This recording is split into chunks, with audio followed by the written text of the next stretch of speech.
All right, here we go for graphing quadratics day one. We're going to talk about vertex form here. Feel free to pause at any spot. I'm going to try to stay on topic here and get through as much as I can. If there's any kind of feedback, I do want to say at the start, if any kind of feedback or things I can do better, let me know. Send me a Canvas message or send me an email and I will do the best I can. So let's go ahead and get going, and I'll talk a little bit at the end about the situation we're in. Obviously the main thing is this: we're trying to get an understanding every day of what it is that's important from our material. Okay? All right, so here we go. Vertex form is going to be actually something that should be somewhat familiar, though it's been quite a while back that we did this. We actually did this with graphing absolute values. All right, and so with vertex form, it's going to be y equals a times x minus h squared plus k. All right, so what that does is that's going to tell us which direction our parabola. All right, so if we have a parabola that looks like this would be a positive parabola. So that means the a value, this tells us up or down. If it opens up, it'll look like this, okay? If a is positive, so that would be a positive parabola. If it opens down, then a would be a negative. And so that graph would be something that looks like this one. So there would be the negative. Okay, so that's what the a value tells us. Does the parabola open up, or does the parabola open down? Okay, so that's the a value. Next, we go to the vertex, which the vertex is going to be this point right here or this point right here. Okay, it's the highest or the low. Well, the lowest on this one, the highest point if it opens down. Okay, and the vertex is very important that we be careful with the numbers there because of the signs. The numbers, you'll see, we'll do number one here in a second. But notice that h, when we write h, we have to change the sign. So this is minus h in the formula. We turn it to a positive h down here. So whatever the sign is, if this is negative, it turns to positive.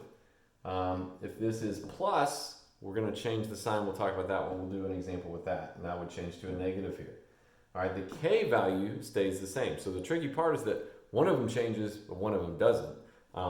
And that can be tough to follow. But we'll do some examples here. You can pause at any part. I'm going to leave that part up there so it's always there. And same with the positive parabolas, negative parabolas. Hopefully you can pause and copy that into notes if you need it. Okay? All right, so let's take a look at number one. So if we have this, right, let's start out with, there is nothing out front here. So we could always put a positive 1 here and it wouldn't change anything. All right, so the direction this is going to open up, because it's positive 1, it will open up. It is going to be a positive parabola.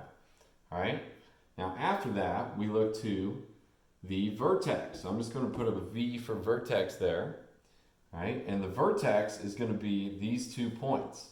Now the tricky part of this is that this sign is going to change because there's a negative in the formula.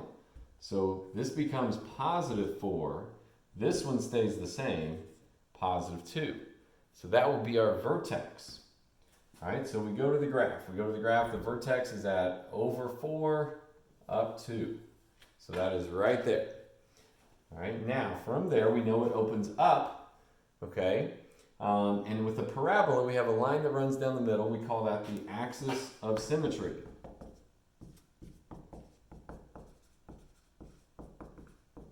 Okay, and the axis, I always tell students, remember, because of the x, it is the x value.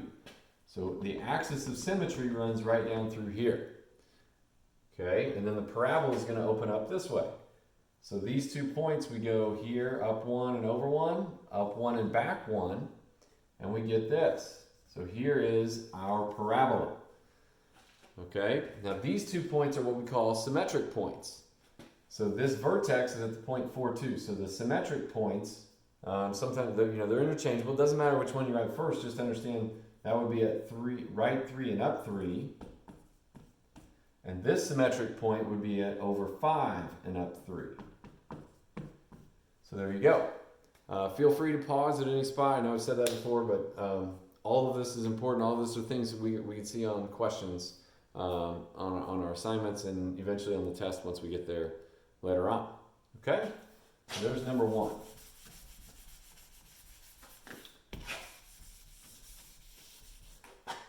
Okay, so let's go to number 2. We got this time y equals negative times x plus 1 squared, and that one is minus 6. Okay, all right, so here's our question. First thing we start out right here, is this parabola going to open up or down? Well, because it's negative, technically that's a -1, so that tells me it's going to open down. I usually tell students down like a frown, just like the parabola would look like a frown there, okay? All right, so the -1 tells me it opens down. The vertex is going to be these two numbers, okay? But this is the one that you have to change because of that. Now, it's plus here, it becomes negative, because if I took -1 and plugged it into this, it'd be x minus a -1, and minus a negative is what turns it into a positive. Okay, and then this one is outside the parentheses, that one is going to stay the same. So our vertex this time is at the point -1, -6. So that's down 2, 4, 6, all the way down here. So there's my vertex. Now my axis of symmetry is the line that runs down this way. Okay, so that would be my axis of symmetry on that.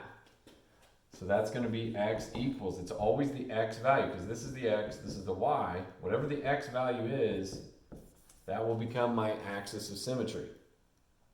All right. Now from there, the last thing we have to do, because this is -1, it's going to open down. So we go down 1 and over 1 in both directions. Right there where I put these up, we're kind of close there. All right, so our parabola is going to open like this and look like that. So there's our parabola. This is one point here. Notice because my quadrants didn't quite match up when I got this up here. But anyhow, so the symmetric point on this would be at -2, -7. And this symmetric point would be at 0, -7. So there you go. That would be the two symmetric points, with that one being the vertex. All right, so there we go. There's the second one. All right, so there's two examples of that. There's one that opens up, one that opens down. The last question we're going to do here, I'm going to draw the picture, and then we're going to write the equation from the picture. So we're going to work backwards this time. Okay.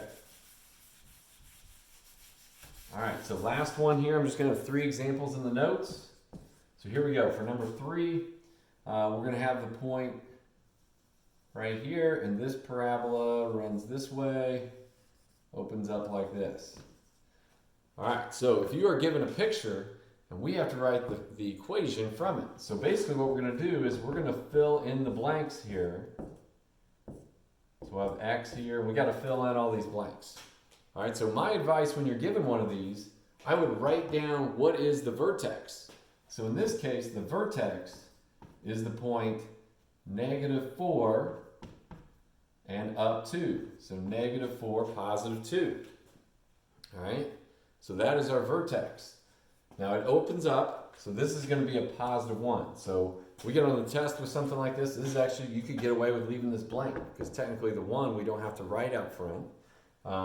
But for this, I'm going to write it out there, and obviously you can write it out there. Now the x value, so it's going to be x minus a -4 turns to +4. Okay, so that's the tricky part, is that part changes signs. Now this one, the up to, that's going to be the y value there, which is also the y and the k value. I'm not sure why forever ago they decided h and k, but this is going to be +2 there, and then that would be my answer. So that would be going from the graph to the equation. Okay? All right, so those are our 3 examples for today. I know we're in, obviously, a very strange, unusual situation, so I said save this for the end.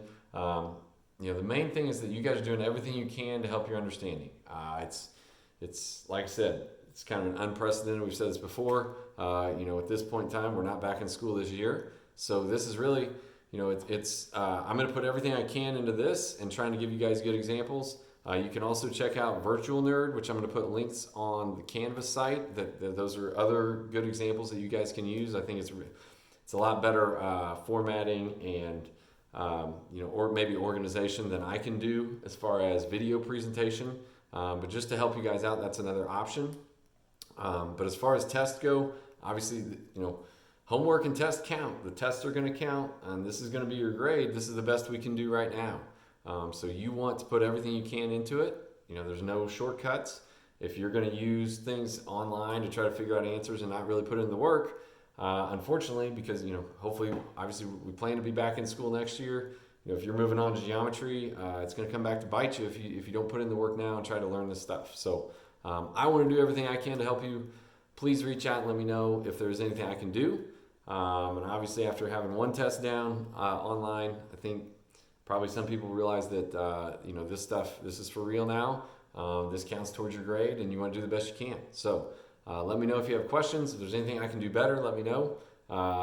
Try to be polite, and just let me know what it is that I can do better. So I appreciate the feedback, and I appreciate your guys' effort. So we'll talk to you guys soon. Thanks.